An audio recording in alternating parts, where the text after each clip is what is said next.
Alright, so welcome to Barra Tactics. So Barra is an ancient fish painted on cave walls around here for about 50,000 years. And in short, it's called Barra in the Northern Territory of Australia here. And that's Gudjewg Creek, about 15 kilometres outside of the township of Jabiru in Kakadu National Park, okay? So flooded, what's going on here? About an inch or so of rain last night. Not been the biggest wet season, January, February, March. The Aboriginal season of Gudjewg, part of 6 seasons. So an okay season at the moment, but we just need a 200, 300 or 400 mil downpour to make it a good season, like a really good one. So Barra Tactics out in the field. I just filmed this segment rigging up. How do you fish this area? So I'll tie all this in the future, okay? So I'm trying out a new rig today. I've had a lot of problems with fishing rods. We're not that impressed with the fishing rods in the last 15, 20 years. Even like there's rods that I have that are 20 years old that beat a lot of the rods on the shelf today, that's not good, okay?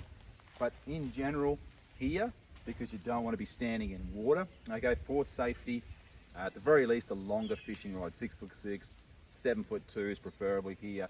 Problem is in Barramundi fishing territory, if you're out there in a boat, you've got these short little casts under trees, and people use 5'8" to sort of 6-foot rods. Look, you don't have to make a sacrifice, just talk to your tackle shop. We need tackle shops in business, please, not just transactions on the internet, okay? Ooh, that was a tarpon over there. But in general, if you're going to come out to Kakadu National Park and you want a tip from me here in the field, right here now, you need a longer fishing rod. You need to be able to cast right out to those paper barks out there and then past them. So fish strike zones, you have water flowing down through here, new water with bait fish, little bit fish hatched out, okay? Insects getting snapped off there. So the main current line's there in the middle.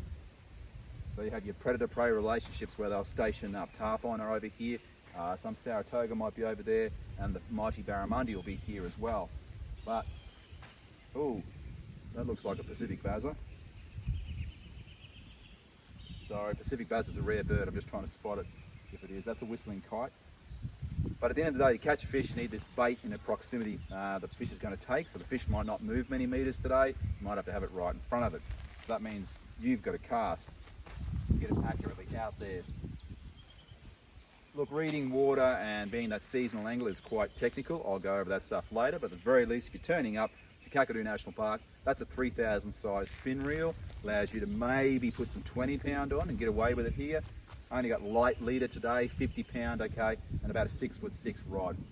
And that's undergunned Nelly. So I nearly need the 7'2" today, because this water is right up here.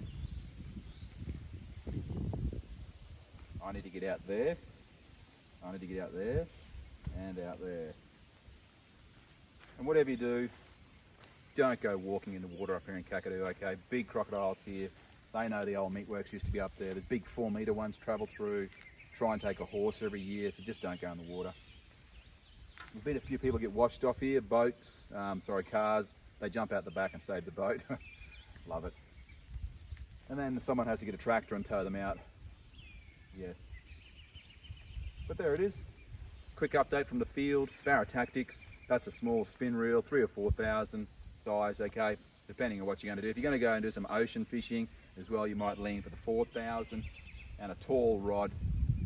Probably won't use 40 pound line here. You probably put it down to about 20 if you can get away with that.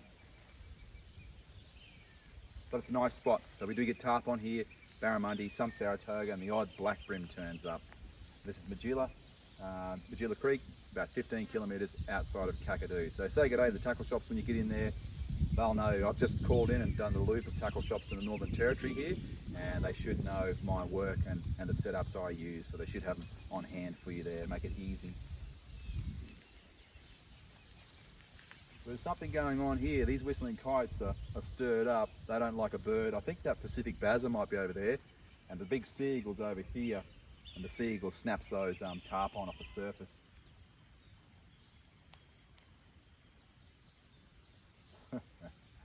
Love it. That northerly breeze is just bringing that heat in off the ocean. You feel that humidity. And I haven't seen any surface action due to that breeze here. Could be subsurface though. All right, I'm done. I have a cricket match to go and watch. I think Sri Lanka and Australia, so I need to get back and hopefully it's not rained out and go. The Winter Olympians, the Aussies over there in Beijing, hats off to you. It's been a really good championship. Oh, there we go.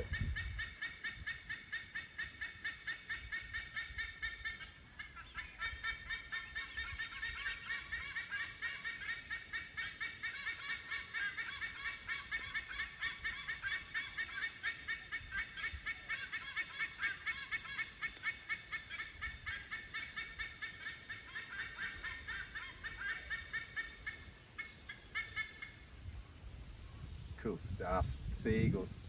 Apparently, one person said that these two have been mating here for 20 years, downstream nesting. So awesome if that's true. Beautiful. Anyway, I have to run. This is Barra Tactics in the Outback, February 2022. Thanks for tuning in.